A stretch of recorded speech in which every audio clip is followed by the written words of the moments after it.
നമസ്കാരം, സിറ്റി ന്യൂസിലേക്ക് സ്വാഗതം. കഴിഞ്ഞ ദിവസം രാത്രി ഉണ്ടായ ശക്തമായ മഴയിൽ വീട്ടുമതിൽ ഇടിഞ്ഞു വീണു. തോട്ടട കീഴുന്നപ്പാറയിലെ കുണ്ടുവളപ്പിൽ ഉസ്മാന്റെ വീടിന്റെ മതിലാണ് ഇടിഞ്ഞു വീണത്. ഇത് മൂന്നാമത്തെ പ്രാവശ്യമാണ് മതിൽ തകരുന്നത്. വലിയ സാമ്പത്തിക ബാധ്യതയാണ് ഇത് വീട്ടുകാർക്ക് ഉണ്ടാക്കുന്നത്.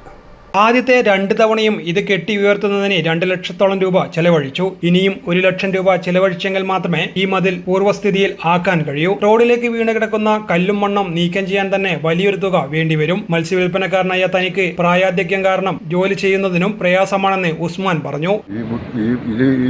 ഈ വീണത് മൂന്നാമത്തെ പ്രാവശ്യമാണ് വീണത്. അതുകൊണ്ട് എന്ന് പറഞ്ഞാൽ ഇതുവരെ ഗവൺമെന്റിൽ നിന്ന് എനിക്കൊരു ആനുകൂല്യം കിട്ടിയിട്ടില്ല. പിന്നെ എനിക്കെന്ന് പറഞ്ഞാൽ 75 വയസ്സായി. പിന്നെ ഞാൻ മത്സ്യം സൈക്കിളിൻ്റെ മേലെ കൊണ്ടുപോയിട്ട് വിൽക്കുന്ന വ്യക്തിയാണ്. എനിക്ക് വേറെ വരുമാനമൊന്നുമില്ല. ഇതിപ്പോൾ ഇനിയും ഇത് കെട്ടണ്ടെങ്കിൽ 1 ലക്ഷം ഉറുപ്പിയോളം ചിലവാകും. അപ്പോൾ അതുകൊണ്ട് എന്ന് പറഞ്ഞാൽ ഗവൺമെൻറ്റിൻ്റെ എന്തെങ്കിലും ഒരു സഹായം എനിക്ക് കിട്ടുമെങ്കിൽ വളരെ ഉപകാരമായിരുന്നു. ഗവൺമെന്റിന്റെ ഭാഗത്തു നിന്ന് ധനസഹായം ലഭിക്കുമെന്ന പ്രതീക്ഷയിലാണ് ഇപ്പോൾ Usman. News desk, city news. കൂടുതൽ വാർത്തകൾ അറിയുവാൻ സിറ്റി ചാനൽ വാട്സ്ആപ്പ് ഗ്രൂപ്പിൽ ജോയിൻ ചെയ്യുക. ഒപ്പം യൂട്യൂബ് ചാനൽ സന്ദർശിക്കുക. വാർത്തകളുടെ അവസാനിക്കുന്നില്ല. മറ്റൊരു വാർത്തയുമായി വീണ്ടും കാണാം. നമസ്കാരം.